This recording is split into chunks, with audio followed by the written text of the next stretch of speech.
Es importante que las empresas sepan adaptarse a ese teletrabajo. Nosotros en Quetzal, el grupo pequeño, nos hemos adaptado bien a implantar teletrabajo para los necesarios y a recoger trabajo de fuera como empresa externa. Y es importante porque a muchas empresas les cuesta y tienen un concepto... A mí lo primero que se me viene a la cabeza es un concepto antiguo, de la presencialidad, de que parece que si no tienes al jefe encima no eres productivo.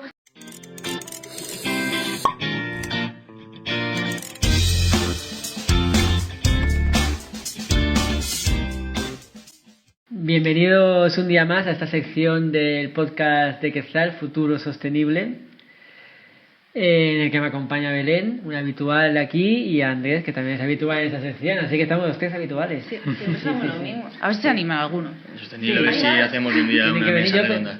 Pensaba que... Pero no le saques de su zona de confort, que se ponen un poquito nerviosos. Fernando seguro que nos discute algo. Sí, traerá la nuclear o alguna cosa de esa. Ya saca antes. Bueno, aquí hablamos de eficiencia energética, de ecología, sostenibilidad. De sostenibilidad, con la palabra buena de sostenibilidad, que la palabra de sostenibilidad está muy prostituida. Sí, y se le han apropiado ciertos colectivos, cosa que me fastidia bastante. Porque ya te encasillan. Si tienes esa filosofía. Políticos. Ah, bueno. No me gusta que encasillen, porque porque la sostenibilidad, la resiliencia, todo eso son términos que ya existían antes de que se os apropiaran.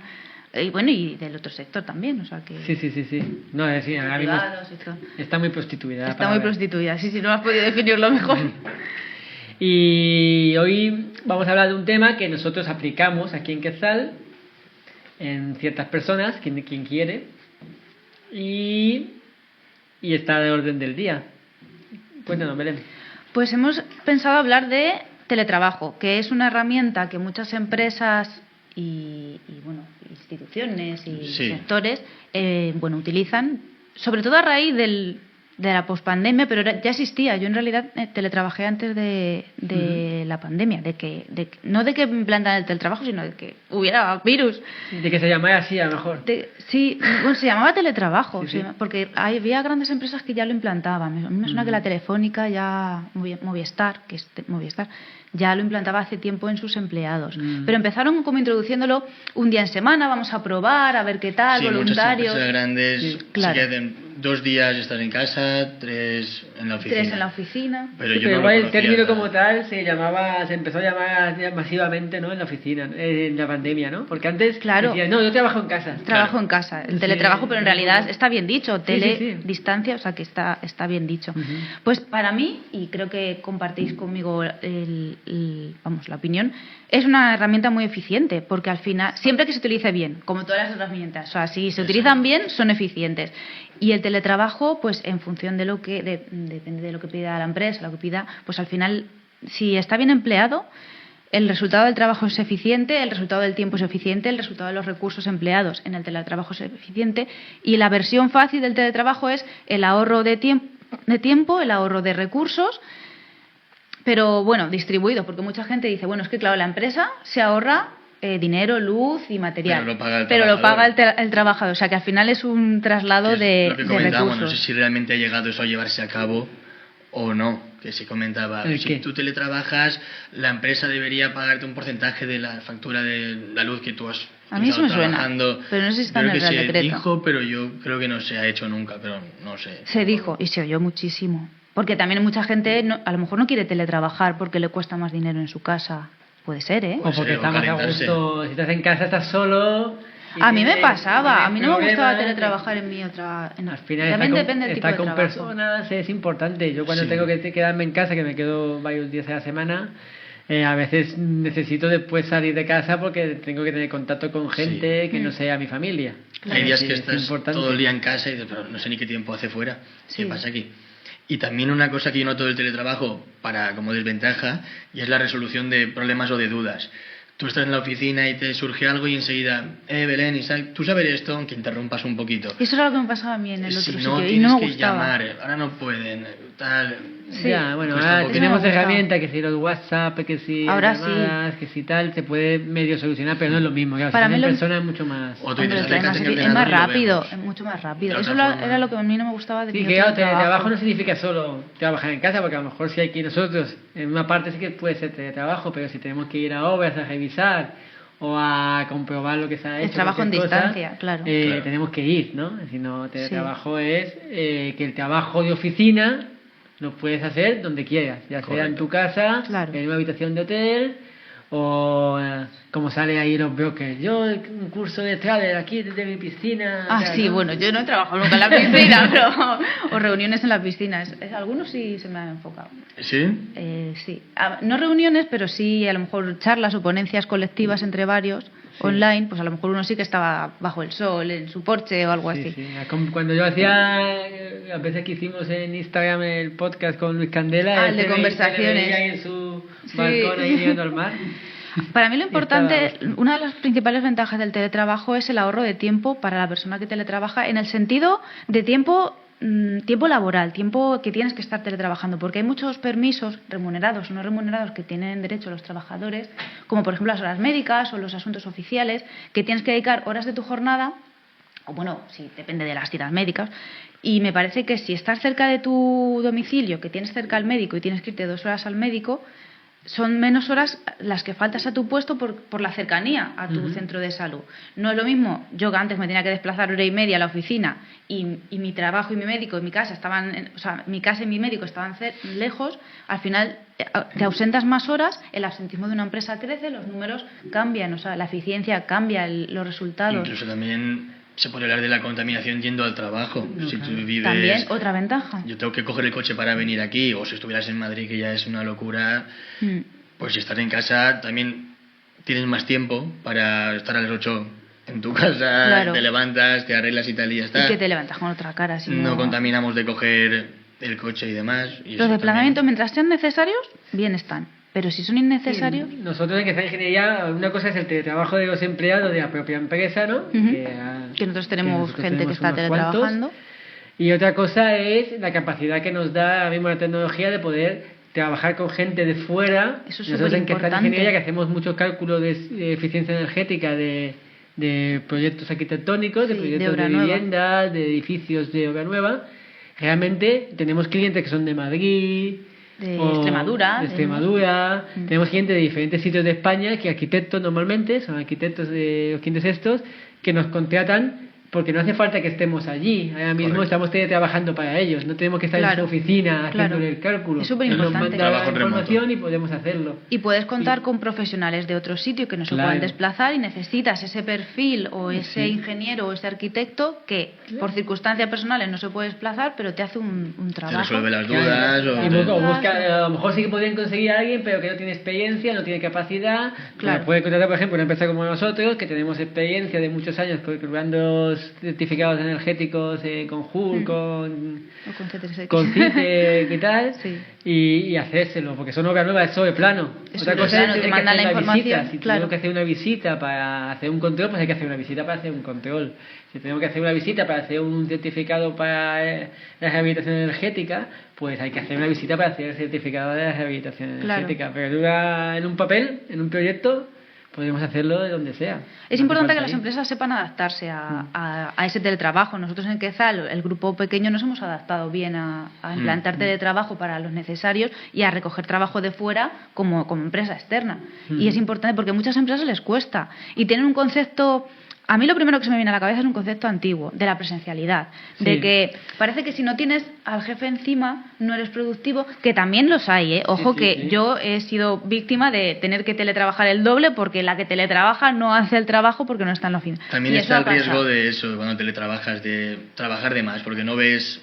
Eso es otra cosa, y viene en el Real Decreto, que hay derecho a la desconexión digital. Si estás teletrabajando no te pueden llamar fuera de tu jornada. Eso está por Real Decreto, que salió en 2020. Pero después ahora también hay noticias, hablando de teletrabajo, de X, de Google incluso, de empresas tecnológicas que en teoría habían fomentado el teletrabajo, que están obligando a sus empleados a volver a oficinas físicas. ¿Y cuál es el argumento? ¿De que se junten más los empleados entre El ellos? argumento... ¿Pero no estaban durmiendo los de Google allí o algo así? Sí. Que era como súper exagerado.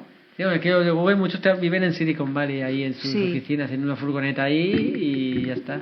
Yo he visto eso, yo he visto un artículo, me acuerdo que era como de un tío que vivía en Google, que tenía su furgoneta, su camper, y se duchaba en las duchas que tenían allí y vivía allí. Pero eso no está es muy rentable, ¿no? No pagas alquiler ni nada. Claro, imagínate un tío, a lo mejor, yo qué sé, era de Ohio, no sé de dónde era. Era un sitio donde clase no tienen capacidad. Te vas a California a vivir, a Silicon Valley, a San Francisco, pues que no puedes permitírtelo. Por mucho que cobres en Google. Igual luego no cobran tanto, que tampoco sabemos. Igual es simplemente currículum para decir, igual yo trabajé en Google. Pero yo no sé. Claro, sí, a lo mejor es una experiencia de me tiro 6 meses, un poco precario, pero he trabajado. No es como decir que has trabajado en Quetzal, pero oye, Google tampoco. Claro, si una habitación en Barcelona te cuesta 800 pavos...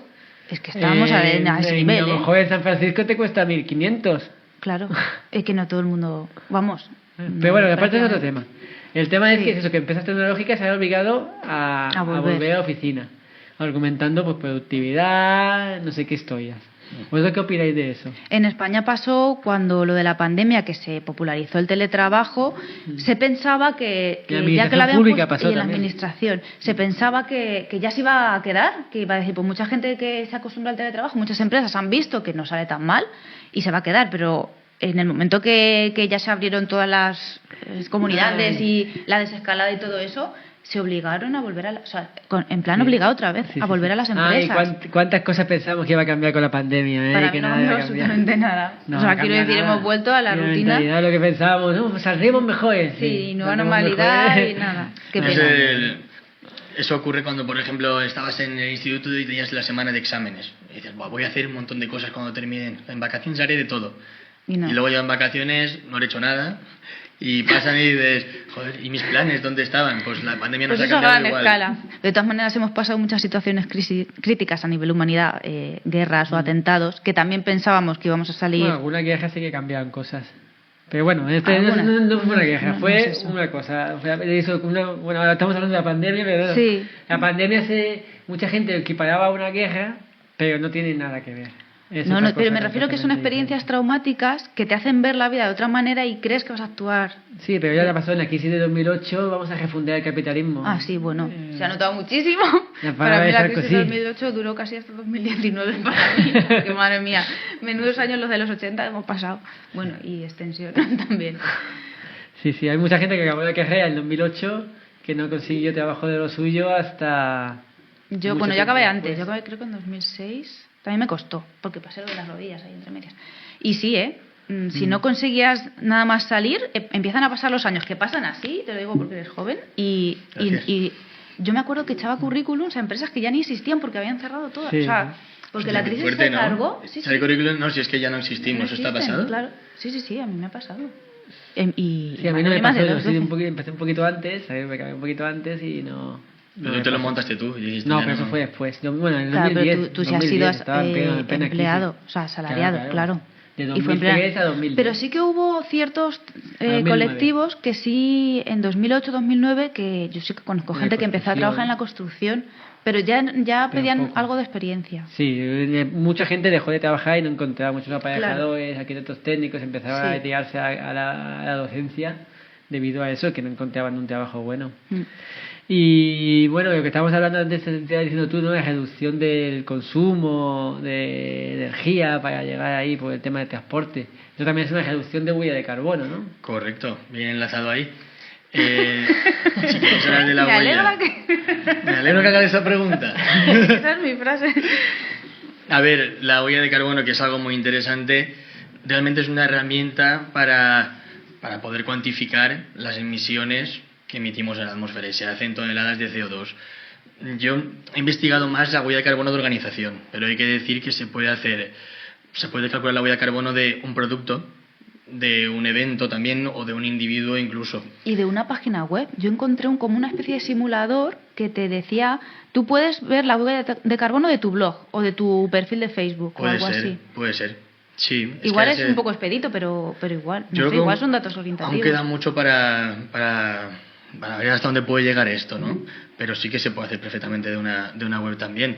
Respecto a las empresas, que es un poco interesante porque en un futuro seguramente sea obligatorio, pues tú coges todos los consumos que tiene una empresa, de luz, combustibles fósiles, incluso de flota de vehículos, o lo que se llama de alcance 3, que es los indirectos, que no dependen de la misma empresa, y lo trasladamos todo a emisiones de CO2.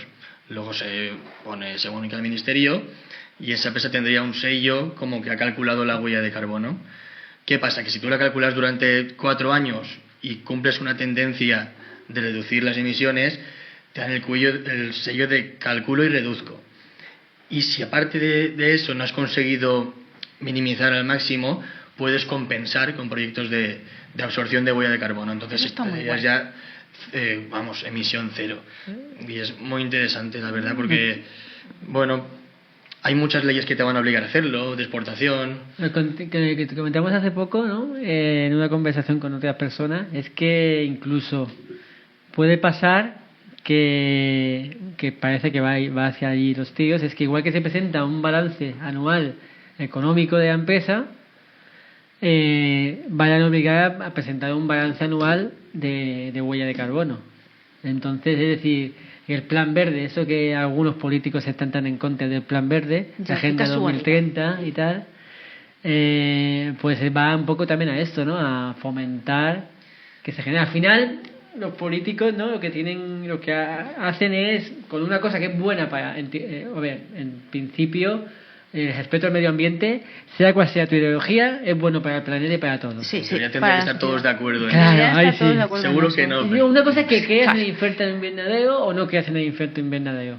Pero es una cosa que todos tenemos que estar de acuerdo. Y si además generas trabajo fomentando el respeto al medio ambiente, pues yo creo que ahí es una cuadratura del círculo, ¿no? A ver, tiene muchas ventajas positivas. A nivel empresa, ahora está muy de moda ser sostenible, entonces tienes marketing.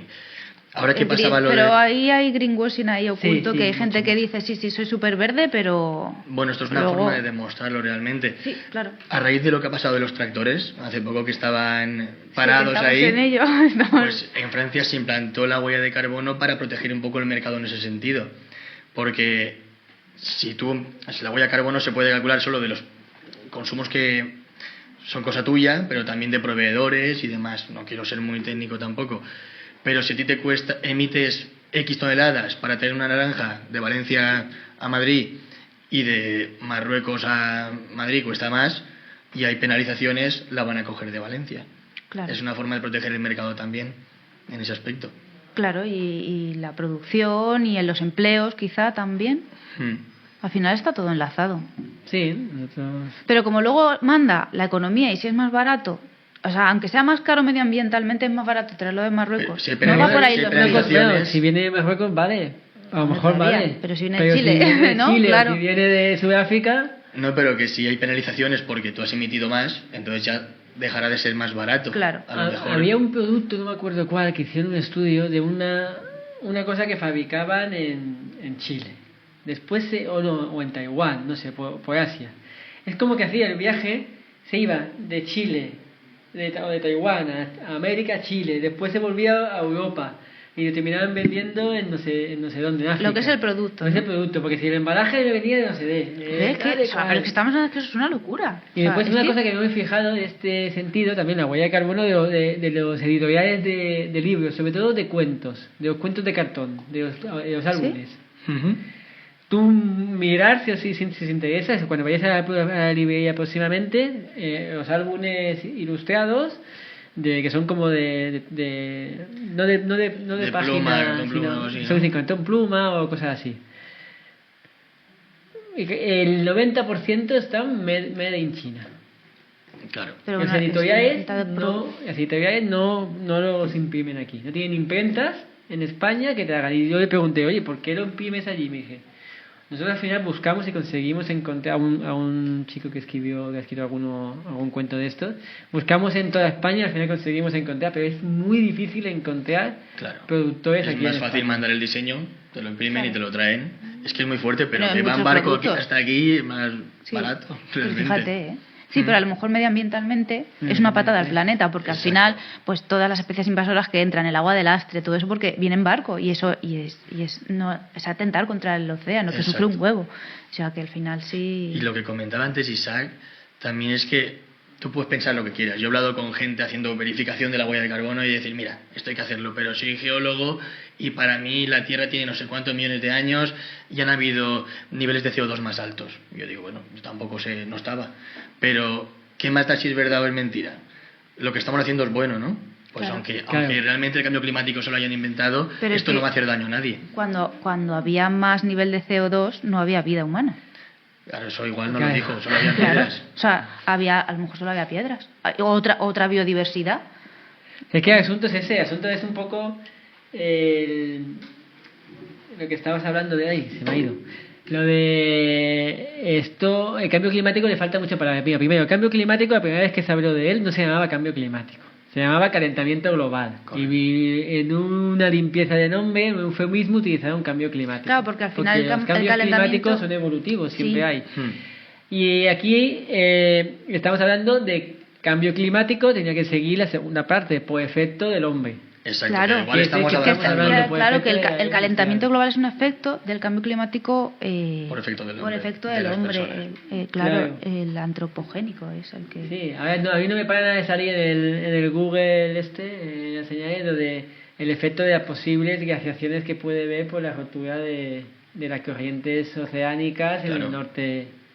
Que eso puede afectar mucho al clima que este calor que estamos teniendo este invierno puede terminar siendo una nueva glaciación. Es que literalmente este invierno no ha hecho frío. No, yo estoy muy agradecido, la verdad. Pero... Bueno, a ver, en ciertas zonas sí, o sea, en el centro peninsular, en España sí que ha hecho frío, pero no ha sido un frío polar, no ha sido exagerado. O sea, en el Corte Inglés ya es primavera, dará bueno, 2 meses. Pero que bueno, ya no hay primavera, ya es verano directamente. Sí, viste esas la semana pasada en... ¿El qué? Viste esas en el supermercado, en la frutería. Yo he visto también ya en almendros en flor. Almendros en flor, sí, ya. Pero cerezas... Cerezas ya crecidas. Las cerezas ahí pues son para cuándo son, para abril, final de primavera. Porque en Semana Santa muchas veces yo me acuerdo de hacer la excursión en Semana Santa a la Val de Aguar, al Barranco del Infer, y esto está lleno de cerezos en flor, ¿no? Entonces y ves ahora las cerezas que son al final del... Claro, en el Jerte. En el Jerte, cuando va la gente en Semana Santa a ver todo el Valle del Jerte. Claro. Justo. Entonces las cerezas salen al final de primavera, es al final de para mayo, junio. Mira, que se ha adelantado mayo, vale, pero... Tenemos que cambiar la estación. A ver si vienen de otro sitio, Supongo que vendrán de otro sitio, pero yo cuando vi las cerezas dije... Igual vienen de... ¿Dónde ha sido verano antes? Vendrán de Chile, Taiwán, dan toda la vuelta. Sí. Pues nada, pues yo creo que ya está. No nos has dado la señal, José, de... Ah, sí. Hasta la señal. La toma falsa. No la he visto, No la hemos visto ninguno de los tres. Yo estoy mirando hacia vosotros. Yo no la he visto tampoco. Estaría más por ahí. Chicos. Pues ya está. Pues nada, tenemos muchas cosas que contar más. Sí. Sí. Vale. Bueno, muchas gracias. A suscribirse al canal.